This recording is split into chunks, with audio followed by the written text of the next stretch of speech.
Hey all, John here. Welcome back to another video, and today we are going to be reviewing the 12.9-inch iPad Pro with cellular. This is the 512 gig model. As you can see, I have my Obsidian script of this video on here just with my talking points. So I'm just going to tell you my experience overall with this iPad. But the main thing I'm going to tell you here, just to sum it up, is that this iPad needs Mac OS. Apple should allow us to take IPSW files in Apple Configurator and it basically restore them onto this iPad, because this has the same SoC as the MacBook Air. So you would think same SoC, at least the baseline architecture is the same. So you can just basically copy paste that. Of course, with there's additional drivers and stuff. But anyways, that's my main summary. If you just so I can get that out there. This is actually not my first iPad. I had the M1 iPad Pro 12.9-inch with cellular as well. And the reason why I traded that device in is because I was super annoyed at the fact that it would always say it was out of space. I was a 256 gig model at the time. I was at a client shoot and I was using the Cascable app. Basically, Cascable is a iOS based tethering application that can connect to Sony cameras. It'll basically, whenever you take a photo, it'll basically show that on the iPad screen, so you can show that to your clients, or as a photographer, just look at it on a bigger screen. But basically, I was using that app over Wi-Fi to copy my RAW files from the A7R3 I had at the time to the iPad, and it would just keep complaining that it was out of space. So I got annoyed. I was also having issues with Safari running desktop websites. It was just basically defaulting to the mobile version on that massive screen. Capture One wasn't uploading my raw files to the cloud and then sending them to my Windows machine, and I just felt like it wasn't worth the money. So that was the first thing I traded in, and of course that started my downfall of me leaving the Apple ecosystem. So it was the iPad that went, the iPhone, I think that was next, and then my Mac last, as I needed to get a replacement for Final Cut, which threw me onto DaVinci. But that's the background of basically where I'm coming from on this. Main thing I'll say, this iPad, Apple markets it as a laptop replacement, probably for the MacBook Air and people that aren't power users like me. But honestly, this iPad is a massive entertainment device. Just look at it as such. This is a device that you'll basically do multimedia on. So if you're watching Netflix, YouTube, Hulu, whatever, what have you, checking your email, going through your photos, watching videos, going through Safari, reading news articles, reading ebooks, writing notes, stuff like that, this iPad is perfect for. As soon as you start throwing, let's say, 50, 60 gig raw files with folders with raw files in them from a camera using the Apple certified SD card reader, the Files app, just for me, it has frozen up on multiple occasions. This happened to me probably a few days ago, and actually I had the disk space issue on my Mac today. It said I needed an extra 6 gigs to copy a 50 gig video from an R6. It wasn't my R6, so it was a client that I was working with, but I had 120 gigs free. I don't know why this is a thing. I checked my Finder, I checked my storage. It's that the storage is available. But anyways, I don't want to get on the ramble fest right now. But this device, it's built for entertainment. Anything else outside of that, I just don't recommend it for. There are pro apps available for it, like Final Cut. You have Logic Pro. You have DaVinci Resolve, you have Capture One, but honestly, like I said, Capture One is more of a companion application. It's not really a full-fledged application. Final Cut Pro is skimped on this iPad. You have to pay $5 a month. It's not something that ties on top of your perpetual subscription, the perpetual license that you have on the Mac, and on top of that, you can't round trip with it. So you got to start a project on the iPad, have all the assets copied on the local storage, so you can't just edit off of a network share, you can't just edit off of an external drive, and then you're limited on what you can edit and the tools you have available. DaVinci Resolve has all the tools that you would have on the desktop version, but for me, I've noticed it starts to freeze up a lot the heavier the project gets. It doesn't make sense to me, because a Mac with the same amount of RAM will not freeze up like that, but I think it's just something to do with optimization. There was a time I basically started a project on the MacBook on a Samsung T7 drive, plugged into this, and of course it would open the project, it would play back flawlessly, but as soon as I started to do any serious editing, it just would fall on its face, and I would basically have to force restart the iPad. It was really bad. Um, Same thing with the Files app. What else is next on my list? But yeah, I bought this iPad to use for school. Of course, I never ended up using it for school to do my digital notebook activities. I really wanted it for DaVinci Resolve because it was supposed to be my middle PC that I would use when I was not at home, because I can't carry a tower because I didn't buy a MacBook yet. I can't carry. This is actually the first Apple device that I brought back. But I can't.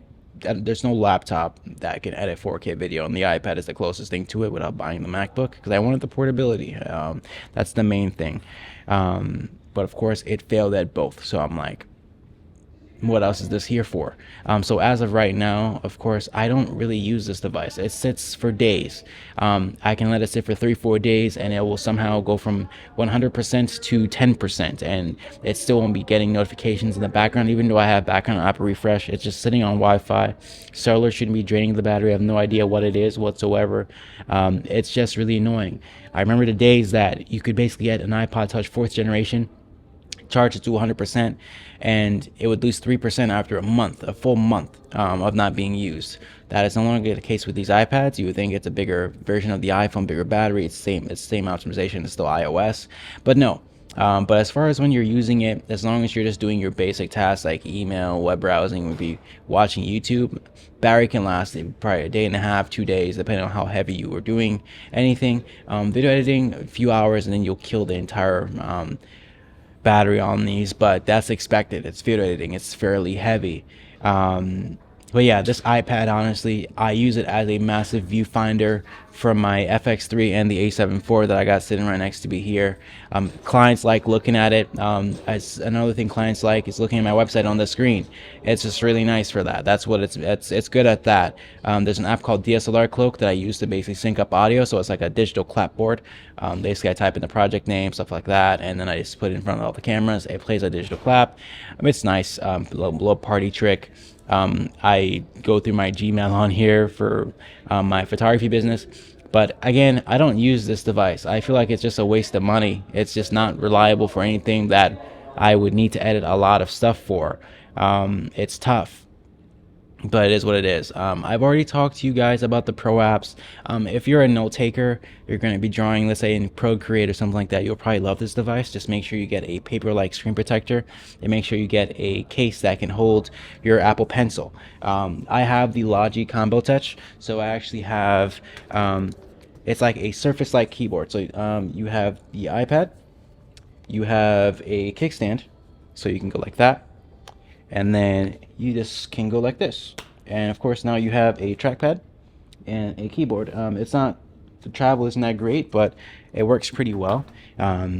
Something I've noticed, I thought this would be great for RDP, basically using a VPN to remote back into my home infrastructure and doing that. The cursor on this iPad and in the OS, even with the smart key, the Magic Keyboard, which I had on my M1, it's just weird.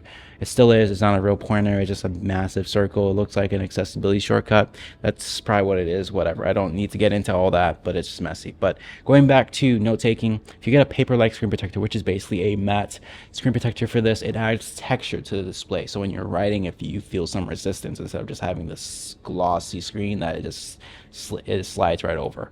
I don't draw. I don't write anymore on this, and honestly, I like the glossy finish because it makes photos pop. So if I'm going through my photography website, I want to make sure clients can see the full fidelity of images, not get something that it looks faded. So yeah. Another use case, continuing on the note taking and Procreate users, some people look at this iPad as a portable, I don't want to say a Pro Display XDR, but it is a really nice screen. You can actually use this in sidecar, but there's a limitation. This only runs in 60 hertz, not in 120 hertz ProMotion when it's attached as a sidecar. I have not checked the wired sidecar. I just know I've run it as wireless, and it only runs at, I think it's 60, if not 60, 30 hertz. I don't have the exact numbers for you, but I can definitely tell it's not 120 hertz when it's connected to my Mac. Just a little nitpick. I tried using this in a coffee shop, so like I'll put up my 16-inch MacBook Pro and put this on the side and edit stuff, and I just felt like it was doing too much. It was taking up too much space, and also the refresh rate from the MacBook, which is running like promotion display back to sidecar, just it was too jarring of a switch. So I don't use sidecar at all. The Thunderbolt port on this iPad isn't that different from the M1 iPad that I had, because like it's just the chip upgrade, and of course I think the Apple Pencil Hover. Also, another thing I should talk about, this Combo Touch keyboard case does not come with this holder, so I'm going to put that in the description so you guys can buy it. I've lost at least 2 or 3 Apple Pencils just because it just pops off. The magnets on this are not strong enough, so make sure you get either a cover that can go on top of your existing case to hold it on there so you don't lose it. The Thunderbolt port, I don't have a use for Thunderbolt, honestly. The only thing that works with it is my 10 gigabit adapter, and I found out that this does not support jumbo packets. So jumbo packets basically allow you to have more bandwidth going through the Ethernet cable. I can't get into networking with you, but as of right now. But basically you're stuck at the 1500 bytes, the default. You cannot change that to 9000 to get the max throughput of 10 gigabit.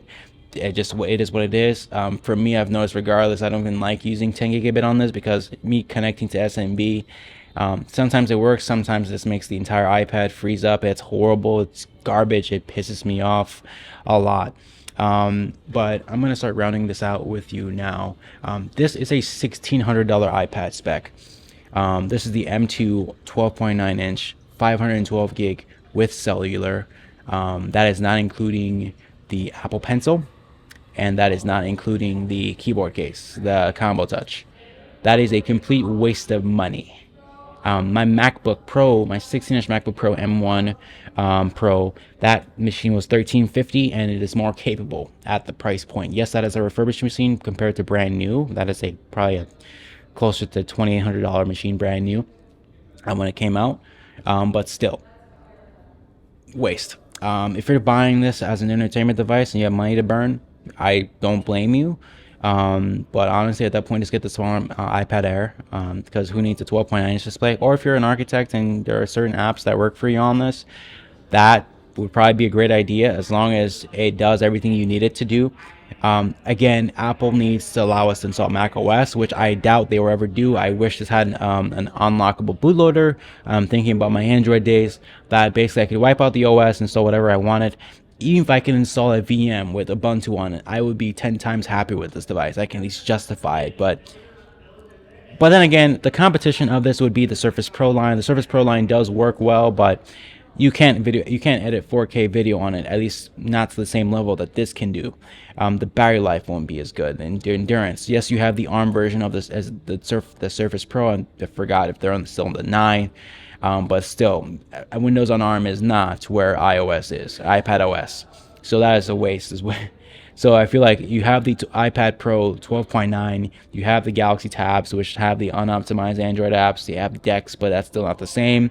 They're basically glorified Chromebooks, and you have the Surface Pro line. Of course, there are Linux tablets, but let's be honest, Linux isn't really designed for touch. I'm sure it's decent on GNOME. GNOME is a great UI, but the apps just aren't there sometimes, especially when it comes to high DPI. I think in conclusion, my fear is that if I start getting rid of Apple devices again, I will find myself leaving the Apple ecosystem once again. The iPad was the first to go last time, and the iPad is like the first thing I want to get rid of now because it's annoying me. I'd rather get something that is more useful on Ubuntu. I'm trying to avoid the Windows machines. I still have my S23 Ultra that I play around with when I have my 15 while I play around my 15 Pro Max as my primary device. But again, this iPad is great for regular consumer tasks. Anything that is a power user activity, you're wasting your time. It's just going to fall on its face. It's powerful, yes, but Apple is just not doing it right. It's embarrassing. But it's what it is. I hope you enjoyed this review. I got a new mic. This is going to be a YouTube specific mic. I was using the Audio Technica AT something before. Using this as my default mic for now. I'll be using this for the videos. But I hope you like somewhat of the creativity that I'm trying to play around with here. Feel free to let me know if you have any feedback. There is some background noise today because I'm filming in a amenities area of my apartment instead of in my apartment itself. We're shooting this at 2:30 a.m. and people are still coming in from clubbing and stuff. But yeah, let me know if you have any feedback and stay tuned for the next video. I have a bunch that I'm scripting right now, so stay tuned.